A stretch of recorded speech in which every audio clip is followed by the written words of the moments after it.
आज का जो हमारा टॉपिक है वो है रिपल फैक्टर। रिपल फैक्टर क्या है? रिपल फैक्टर को जानने से पहले हम थोड़ा सा रेक्टिफायर्स के बारे में थोड़ा सा जानेंगे कि रेक्टिफायर्स क्या होते हैं।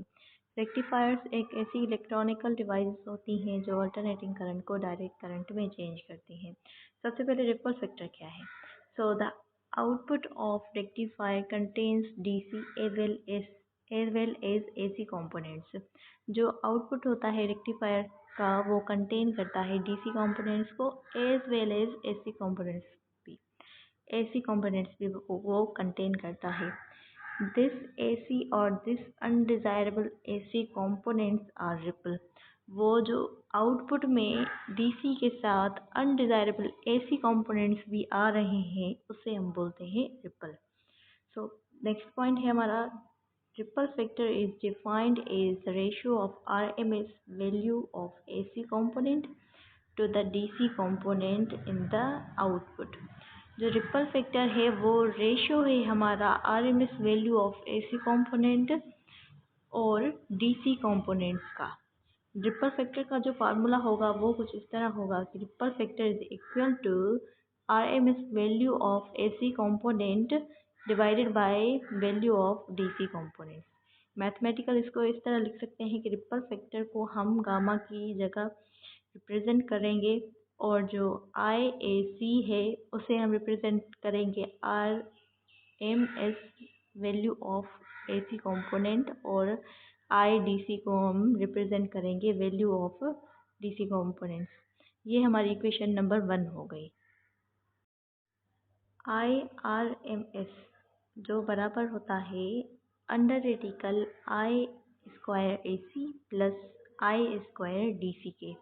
सो अब जो अंडर रेडिकल है वो 2 को शो करता है, रिप्रेजेंट करता है। सो RMS को हम स्क्वायर कर देंगे, I square RMS is equal to I square AC plus I square DC।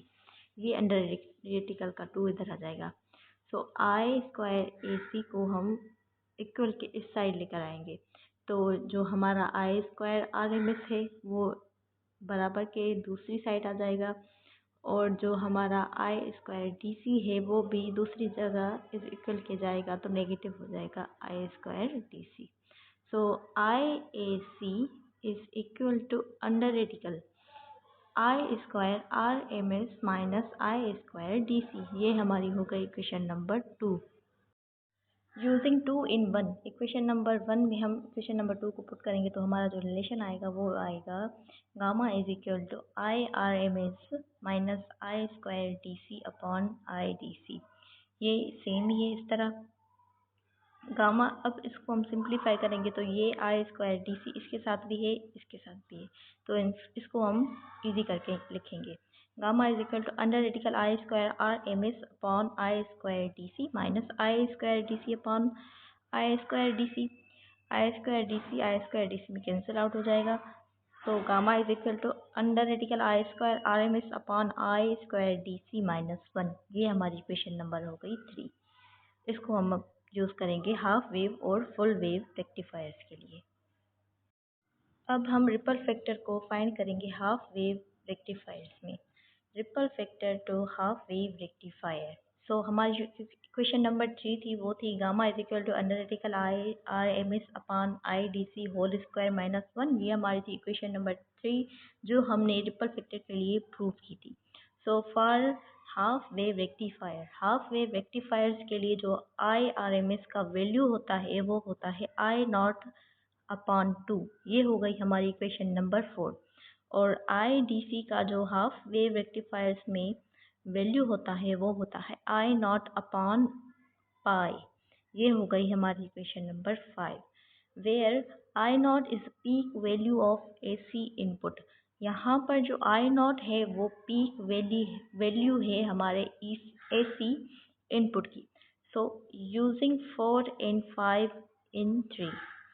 अब हम 4, 5 और 3 को ऐड करेंगे तो हमारा जो रिलेशन आएगा वो आएगा gamma is equal to under radical I not upon 2 जो हमने यहाँ पर IRMS की जगह पर रखा है ये, और I नॉट अपॉन पाई ये हमने IDC की जगह पर रखा है, पुट कर दिया।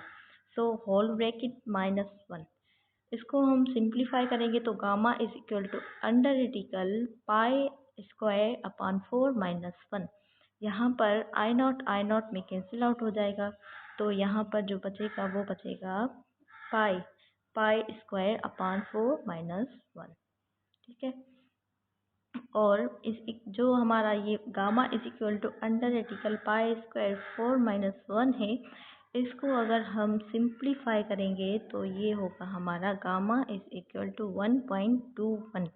गामा का जो हमें वैल्यू मिलेगा वो मिलेगा 1.21।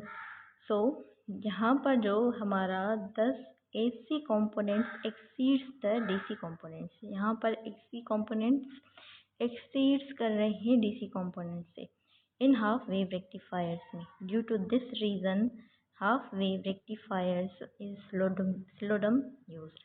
इस रीज़न की वजह से हाफ वेव रेक्टिफायर्स को कम यूज़ करते हैं, बिकॉज ये AC कंपोनेंट DC कंपोनेंट से ज़्यादा हो रहे हैं हाफ वेव रेक्टिफायर्स में, इसलिए। अब जो हमारा होगा वो होगा full wave rectifier, ripple factor for full wave rectifiers. जो हमारा क्वेश्चन नंबर 3 था वो था under radical IRMS upon IDC whole square -1। ये हमारा रिपल फैक्टर का फार्मूला था। अब हम इसको यूज़ करेंगे फॉर फुल वेव रेक्टिफायर्स के लिए।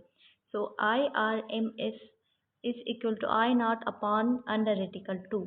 फुल वेव रेक्टिफायर्स में जो IRMS का वैल्यू होता है वो होता है आई नॉट अपॉन अंडर रेडिकल 2। ये हो गई हमारी क्वेश्चन नंबर 6। और IDC जो बराबर होता है 2 आई नॉट अपॉन पाई के। फुल वेव रेक्टिफायर्स में IDC का वैल्यू होता है 2 आई नॉट अपॉन पाई। ये हो गई हमारे क्वेश्चन नंबर 7।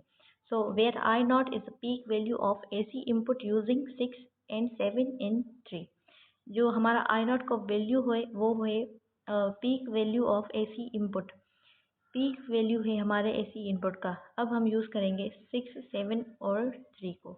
इनको हम सिंप्लीफाई करेंगे तो हमारा जो फाइनल रिलेशन आएगा वो आएगा gamma is equal to under radical I not upon under radical 2, जो हमारा IRMS का वैल्यू है, और 2 divided by 2 I not upon pi, जो हमारा IDC का वैल्यू है, होल स्क्वायर -1। इसको अगर हम सिंप्लीफाई करेंगे तो वो होगा under radical I square upon 2 under radical 2 whole square -1। इसको और भी सिंप्लीफाई करेंगे तो हमारा रिलेशन आएगा under radical pi square upon 8 - 1। इसको हम सिंप्लीफाई करेंगे अंडर रेडिकल तो हमारा रिलेशन आएगा रिपल फैक्टर का गामा का is equal to 0.448। So thus in full wave rectifiers the value of DC components is more than AC components। full wave rectifiers में DC components more होंगे AC components से, इस वजह से हम ज़्यादातर full wave rectifiers को यूज़ करते हैं। रिपल फैक्टर जो था फुल वेव रेक्टिफायर्स का वो 1 से बहुत ही कम था, नंबर 1 से और 1 से बहुत ही ज़्यादा कम था। इस वजह से हम यहाँ पर DC जो इनपुट होगा हमारा AC से बहुत ज़्यादा होगा और बहुत ही यूज़फुल होगा।